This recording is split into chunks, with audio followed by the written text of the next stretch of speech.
嗨，欢迎回到章节之谜。我们现在进入第二堂课，共同探讨下一部分内容。目前我们大约进行到了《智慧》这本书的2/3到3/4处。现在来快速回顾一下，我们将会复习之前讲过的前17个章节。我会依序讲第1章到第17章。这个次序跟丘尼喇嘛的不一样，因为如果按照次序讲，你很难看出任何的模式，也很难明白为何龙树大师会用这个次序来排列章节。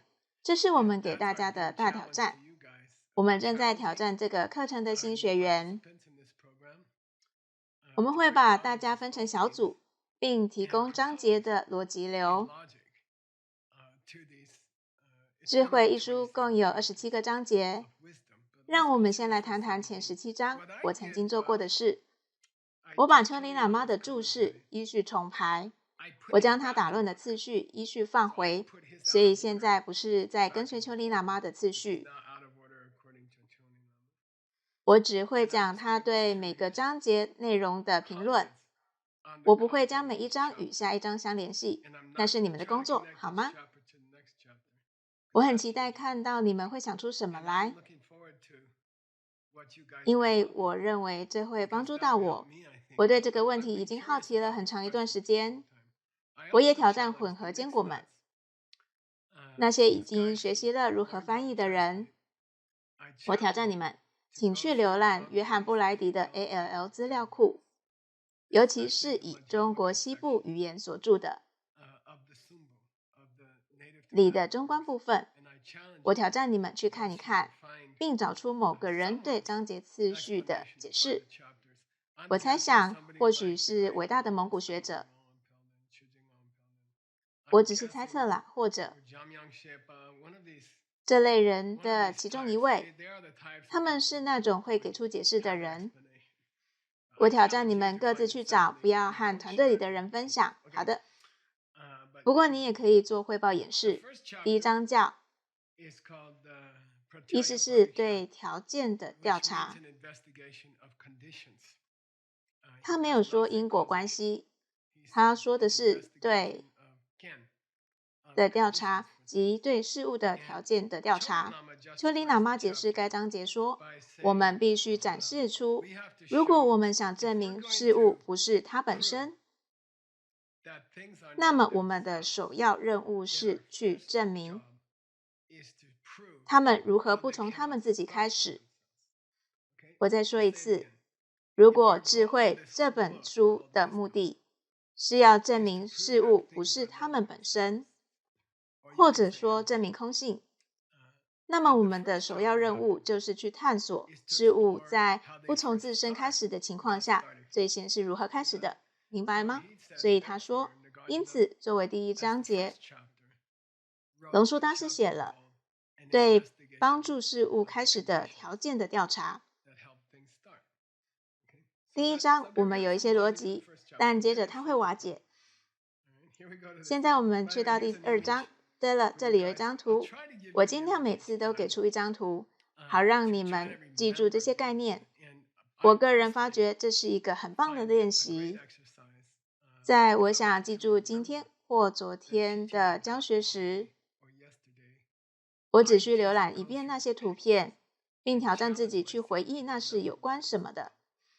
所以当你看到这些小嫩芽从种子冒出来，你就会想，第1章是关于条件的。那这些条件是什么？我希望你们这样去想。所以我会给到图片、图像。我希望你们在意识中将它们联系起来。这个传承有一个传统，就是当你学习一个主题时，课后你起码要复习2次，课程当日最好复习1次，在接下来的1-2天内最好再复习1次。我个人认为，通过看图片的方式来遵循传统上传承的要求去做复习，是一个很棒的点子。只要找到合适的图片、图像即可。我个人很喜欢这样做。我在给自己做早餐时，会把图片放在桌上。当我将食物塞进嘴里或者喝着咖啡时，我会努力去回想这张图片是关于什么的。对我来说，那是很愉悦的早餐，有点像佛法早餐。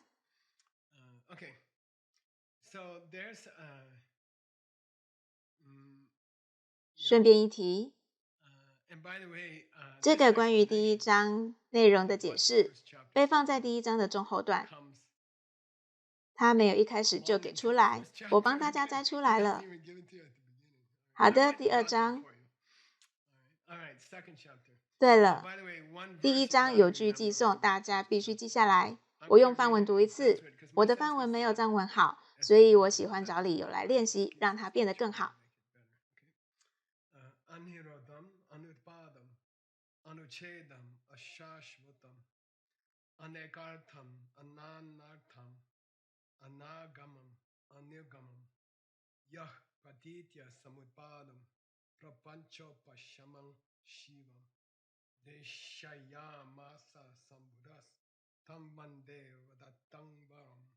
好的，以上就是头几句的梵文。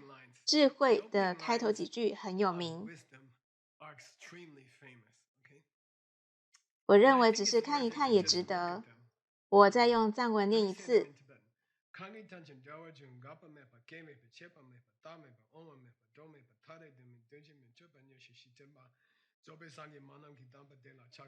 非常著名的句子，我们在寺院时经常要念诵它。它的意思是：我向最高上师完全证悟者顶礼。他教导我们到达那平静，在那里我们对事物如何存在的幻想终会止息。我向教导我们缘起的人顶礼。没有事物结束，也没有事物开始；没有事物停止，也没有事物永恒；没有事物到来，也没有事物离去；没有两者是不同的，也没有两者是相同的。这就是智慧的开篇诗句，非常非常有力量。丘尼喇嘛将这首著名的诗分成8个部分来解释。他说，这首诗讲的是佛陀所做的最慈悲的事，那就是教导我们缘起，好吗？然后才向我们展示它如何是空性的。他们总是用这种方式来教导。宗喀巴大师享有盛名的对佛陀的礼赞，叫缘起赞。较长版本的名称是对佛陀的赞颂，因为他教导了我们缘起。他强调的是事物从何而来，并没有强调事物不是什么。他强调的是从何而来。在厨房里，你老公骂你是因为什么？因为你骂了你的小孩。这比说你老公不是从别的地方来的更有用。我的意思是，你能认出他从何而来。丘尼喇嘛一开篇就解释了这前8种描述。在这第一章很值得一提，其他章节我们会说快一点，这样就可以准时完成，大约在3点50分。好的，永远不会结束的事物，从某种意义上来说，是一刻接着一刻瞬间生灭的。就瞬间生灭来说，缘起永不结束；就拥有自己的身份来说，它永远没有开始。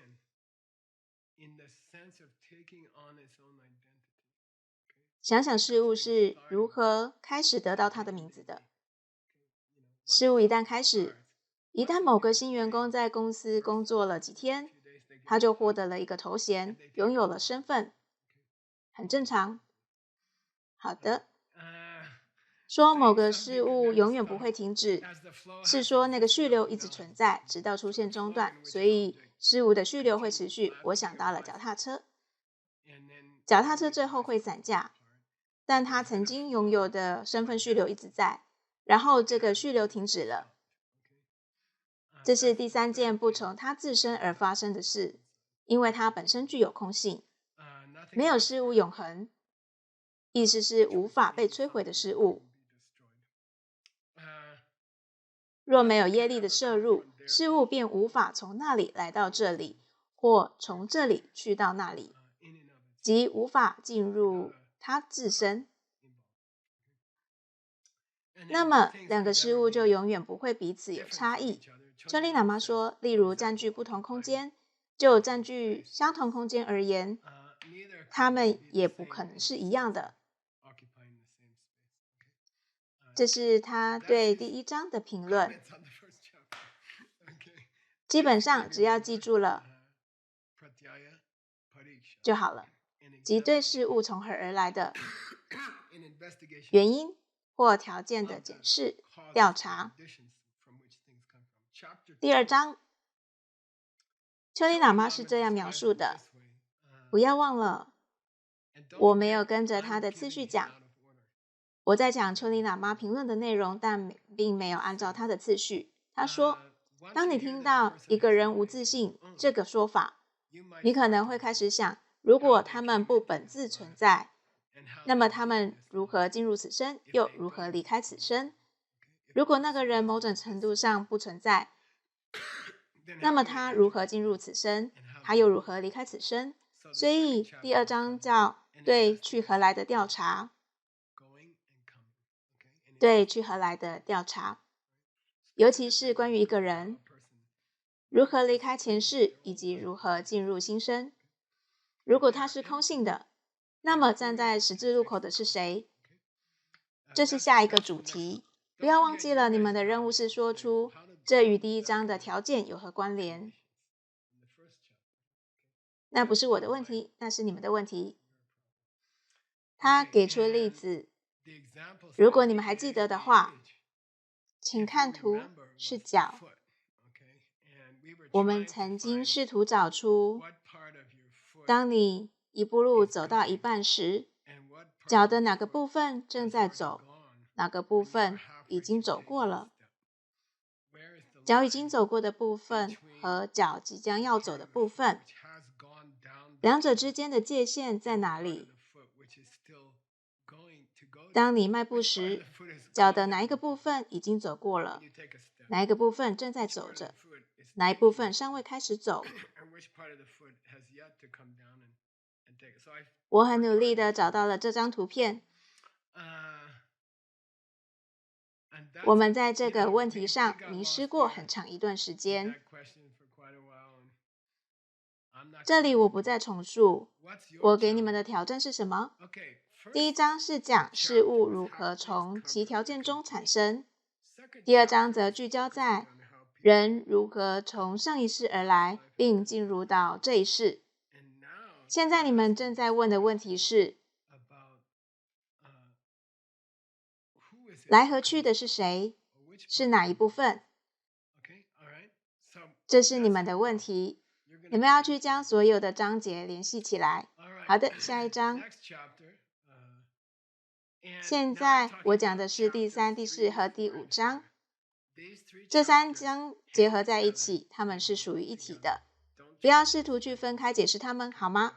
各位，你们各个小组要将它们视为一体，因为如果你要解释27个章节之间的关系，你会很头痛。这27个章节里有写特定的群组，他们在逻辑上的确是属于一起的。以任何佛教上的逻辑来看都是如此。接下来的3个章节即第3、第4、第5章。第3章是对能力的调查，主要是感官能力，眼、耳、鼻、舌、皮肤，但也有其他能力，例如阳刚之气、阴柔之气、心性、智力这些能力。这也是阿毗达摩俱舍论第2章的主题。那么一个人有哪些部分，有哪些感官能力？这是第3章的内容。第4章讲的是一个人的5蕴或5个不同的部分。第5章是关于基本元素，就是地、水、火、风，有时还会加入意识。医药上还会加入钼元素，不要问我为什么。这是佛陀在阿毗达摩教学中涵盖的关于人的3个典型部分。这是3转法轮的哪一转？第1转法轮。谈论下述这些内容并不疯狂。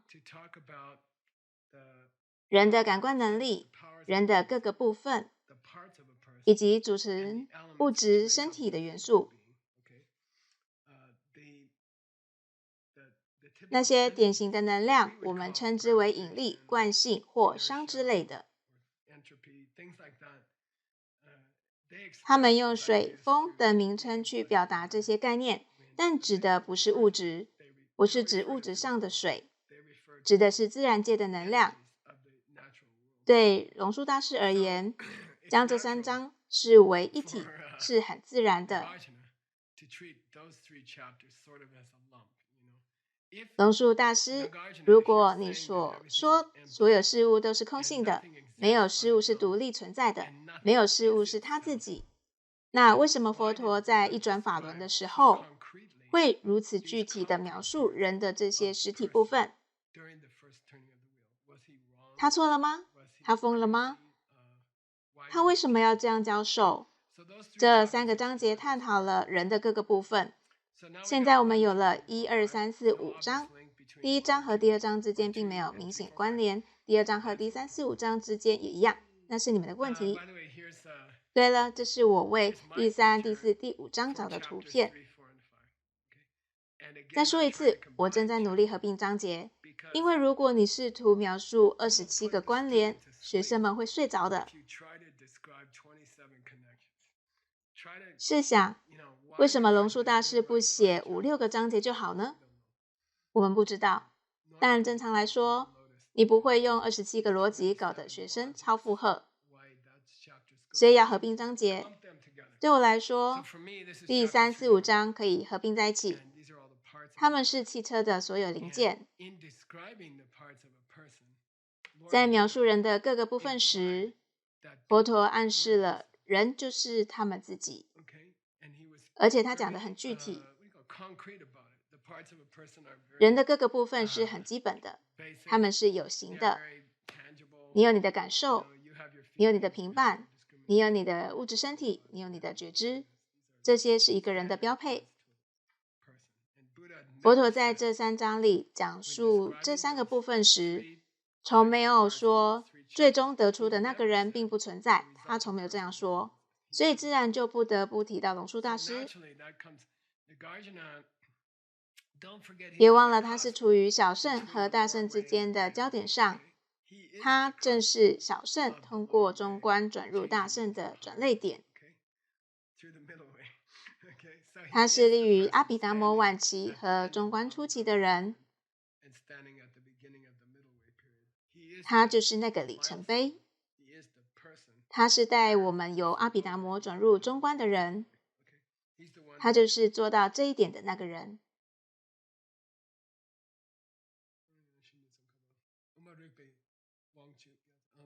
这句有点难。好，我们来讲第6和第7章。我建议将6和7合并在一起。圈里喇嘛就是这样做的。为什么？他以一个问题展开了他的逻辑。我重申一次，他的逻辑没有依照章节顺序。他是这样的，好吧？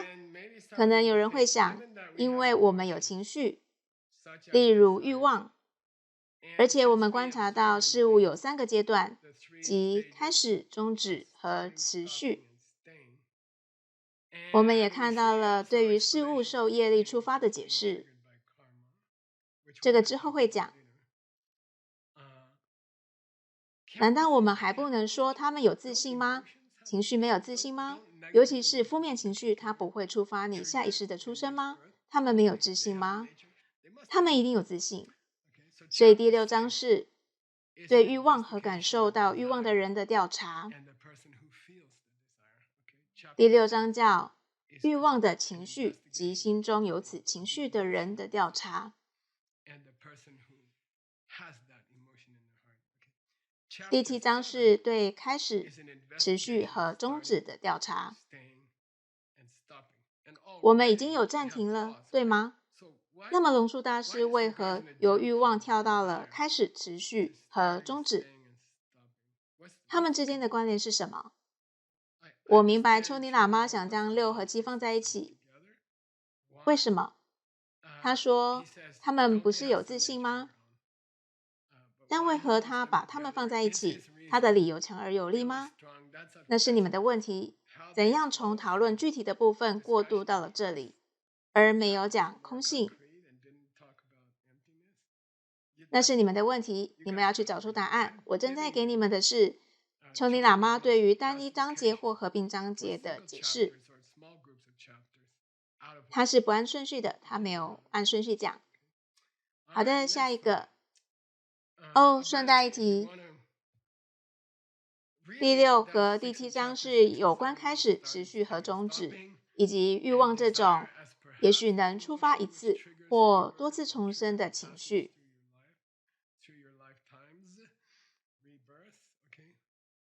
他正在谈论失事者。当佛陀说事物有部分，例如组成物质身体的元素，他并没有说，所以它们由它们自身而来。各个部分之间如何相互作用？因和果是什么？失事者呢？拿着杆子打撞球的人是谁？那也不是真的吗？一个人的拇指和手若不是真实的，他如何能拿着杆子打球，让球在撞球台上旋转？这怎么可能？这是接下来的问题。好的，第8章。第8章叫对失事者和行为的调查。我认为它和上一章的关联很明显。如果欲望将你抛向下一世，然后你在下一世显现开始、持续和停止，那我们难道不应该将欲望视作让事情发生的失事者来讨论吗？也就是那个让事情发生的人。所以第8章是对失事者和行为的调查，及行为者和他们做的事。以下是丘尼喇嘛介绍第8章的部分内容。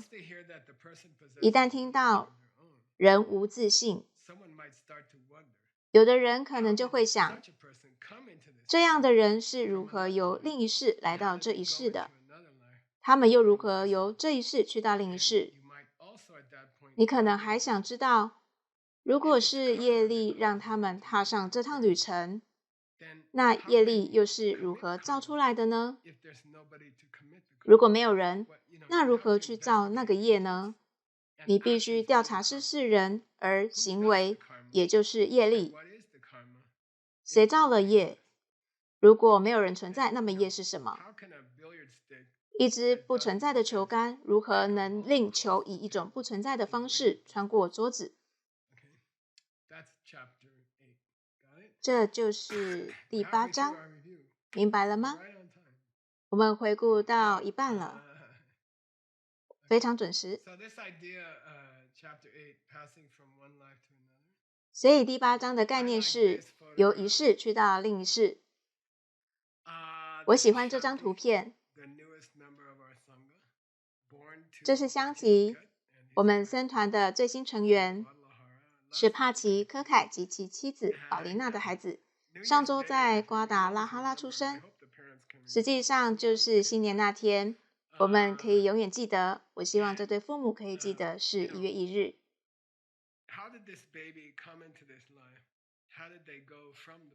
这个孩子是如何来到这一世的？他是如何从上一世来的？离去和到来的是谁？那些力量是什么？推动他们往下一世以及创造这种行为的因素或力量是什么？那些力量是什么？这就是第8章的内容。至于第7章和第8章的关联，那是你们的问题，我只会叙述这些章节。第9章再说一次，没有按照次序，我不是按丘尼喇嘛的次序在讲，我是跟着龙树大师的次序走的。也许他退缩了，不是吗？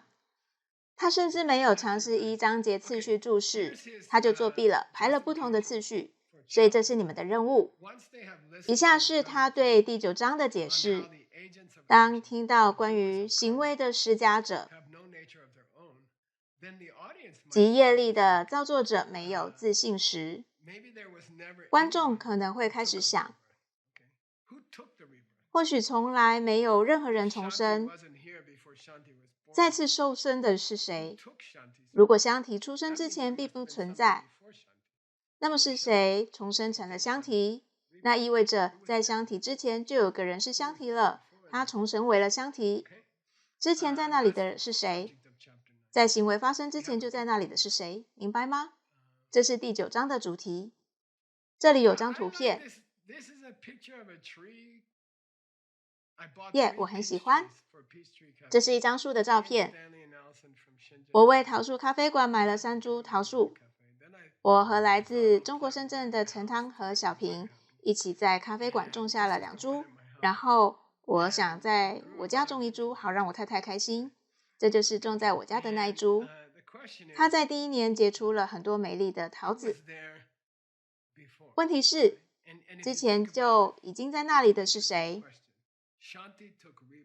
如果你去思考，这是个很有意思的问题。是香缇得到了重生吗？不，香缇没有得到重生，因为香缇出现之前，香缇并不存在，所以是谁重生了？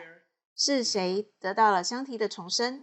你们懂我的意思吗？之前在那里的是谁？树在那里之前，是谁种下了那棵树？树就是某人曾经在那里的证明。但是曾经在那里的是谁呢？好的，这是第9章。接着第10章，以下是丘尼喇嘛不按顺序的评论。第10章是对火与柴的调查，他致力于否认某种比喻，这个比喻被人们用来试图证明在重生时获得各个不同部分的那个人是有自信的。从内母清波的肚子里出来之时，有了身体和意识的香缇确实是有一些自信，否则他不可能获得一个身体。明白了吗？之前一定已经有了这么一个人。非佛教学派试图用火与柴的比喻来解释，所以实际上第10章是其他人的观点。所以知道这一点很重要。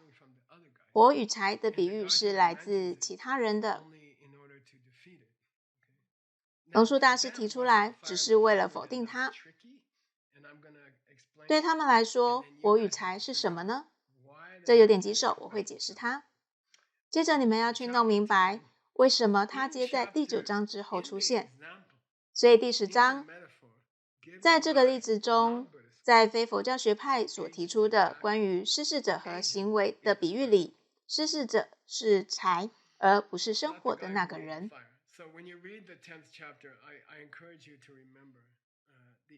所以当你们阅读第10章时，我鼓励你们记住，在火出现之前就存在的让火发生的事物就是柴。先有了柴，你把柴放在那里点燃它，然后才升起了火。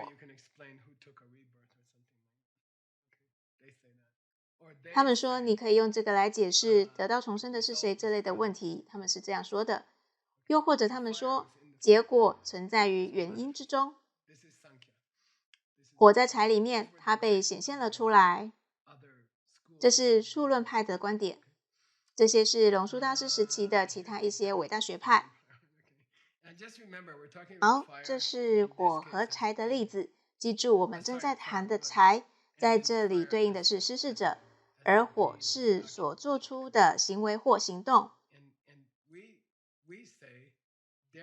我们说这个关于火的例子是错误的，所以别忘了，我们不是在讲我们的系统。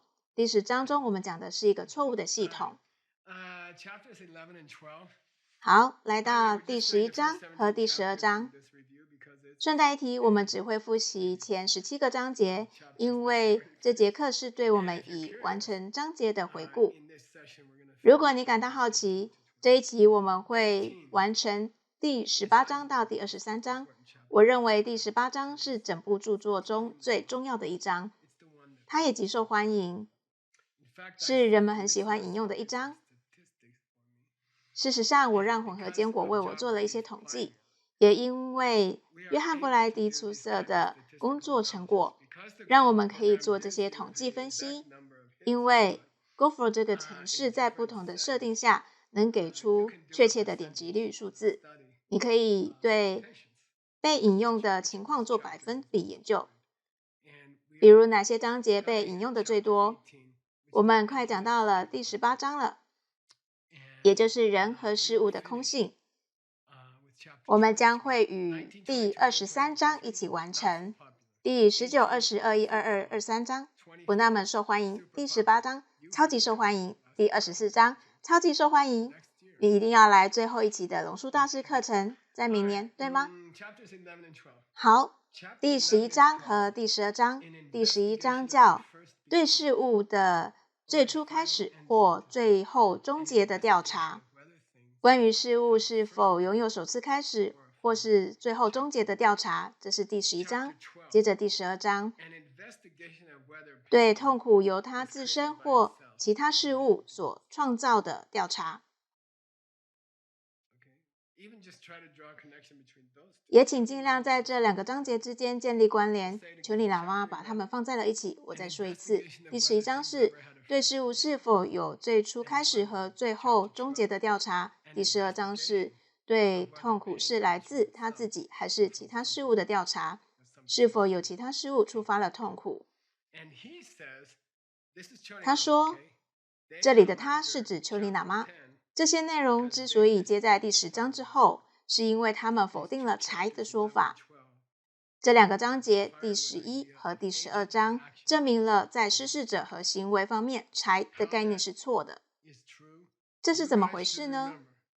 你们应该还记得上一期的内容吧？因为我不记得了。哈哈，我的意思是你们要自己找出答案。这里的这张图片，正是我们上一期讨论这些概念使用的图片。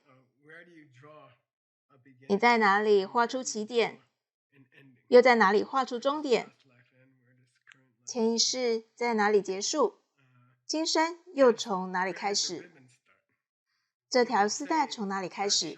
你可以说，香缇的出生是剪断了丝带，当它结束过去式，进入到此次新生时，就给时间画出了一条界限。但那条丝带，根据佛教的观点，如果它代表意识，那么我们的生命本身既没有起点，也没有终点。第13章。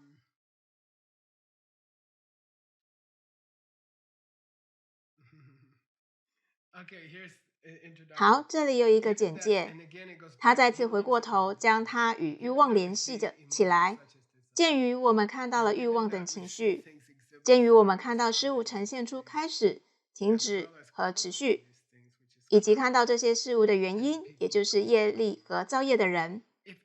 如果人能造业，如果有造业的人，那么难道他没有某种自信吗？如果某个事物能产生影响，那它一定是他自己。而我们说并不一定，我们之后会讨论。第13章是对因素的调查。我们不是已经有类似的章节了吗？第1章是什么来着？是的，对 can 的调查，我们称之作为条件。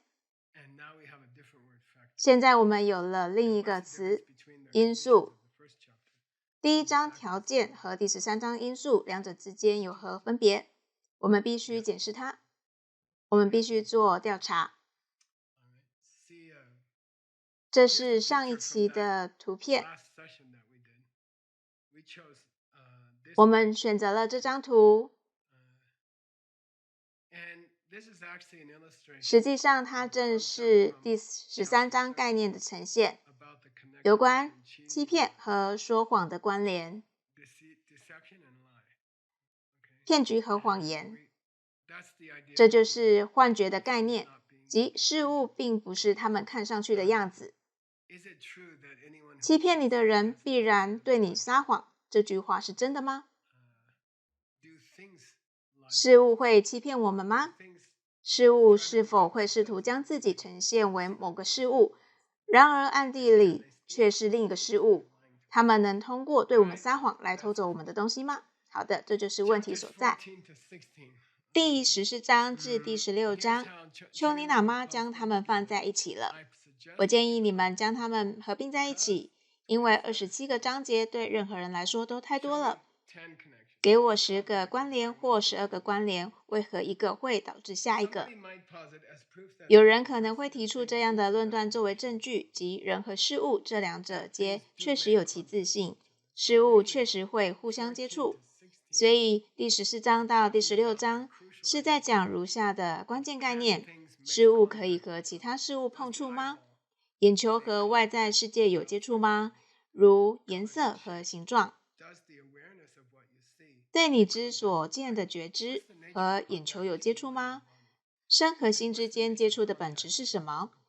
物质事物和物质事物之间接触的本质是什么？事物碰触彼此的本质是什么？这是第14章到第16章的基本主题。第14章叫做对事物之间接触的调查，第15章是对事物本质的调查。如果事物可以彼此碰触，那么它们必须有各自的本质。如果它们能接触彼此，代表它们在碰触彼此之前是分开的。如果它们是相同的事物，它们就不可能接触，对吗？对事物之间接触的调查，引发了对事物本质的调查。对于丘里喇嘛来说，它们是自然的连接在一起的。但第16章是对束缚和解脱的调查，另一种接触，或许是手铐的接触。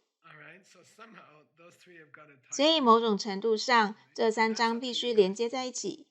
你们自己去找出答案吧。所有这3种接触，而关于接触的这个问题，对理解空性是至关重要的。一个事物如何能碰触到另一个事物？这里有张图片，不知道我传达的是否够清晰。这里的概念是什么导致了他与金钱有接触？我们所有人都喜欢和更多金钱有接触，对吗？取决于你的动机，你可以接触或不接触。接触不是来自于在相同空间、位置的不同物件。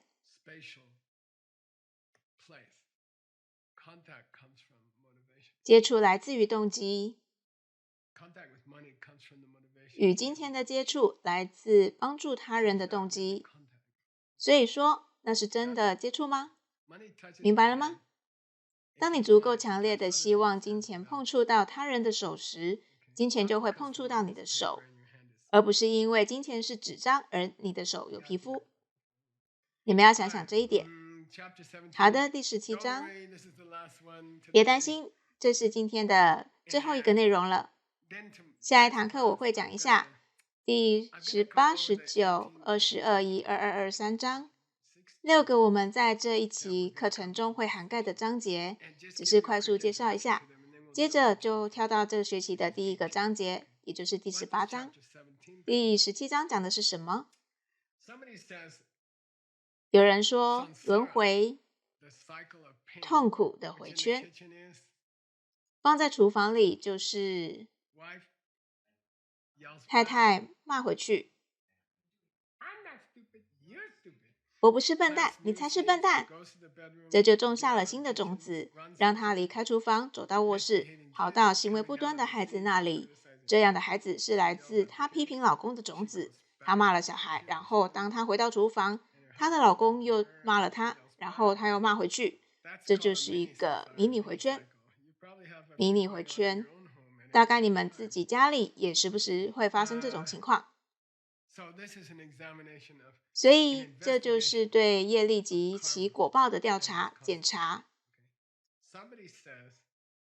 有人说轮回一定有其自性，证据是它有一个基本的关联。现在我们跟前几章也建立起了关联。业力和果报之间存在关联，你的皮肤和金钱之间并不只有业力，一定还有更深的关联，如业力和果报之间的关联，给出金钱帮助他人和收到金钱回报，这两者之间的关联在哪里？你的皮肤和纸币或银行账户里的数位是什么创造出了这两者之间的接触？是谁创造了那个接触？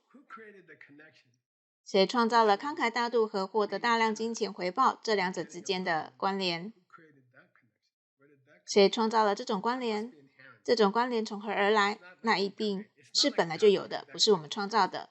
不是你要先制造关联，然后业力才起作用。某种程度上，它一直就在。这意味着没有人制造它，对吗？不对。好了，顺便我想指出，当他在第17章中讨论业力和果报之间的关联时，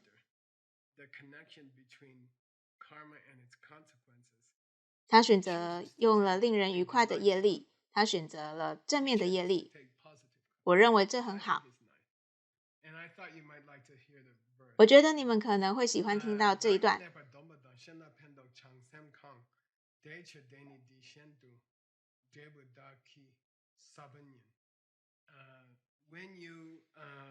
当你控制你自己，在佛教中的意思是不伤害他人，善待他人，对他人真正的爱。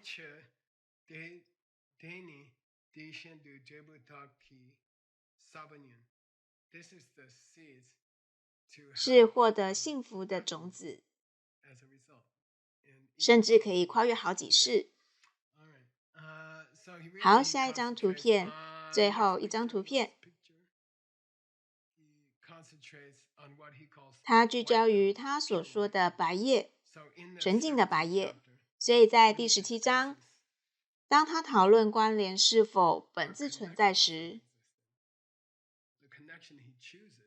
他的选择是善良和幸福之间的关联，对他人的善良和你自己的幸福，他称之作纯净的白夜。他想知道善待他人和你自己的幸福，这两者之间的关联是不是自然的，即是说是否本自存在。好的，我就停在这里。以上就是我们已经学习过的17个章节。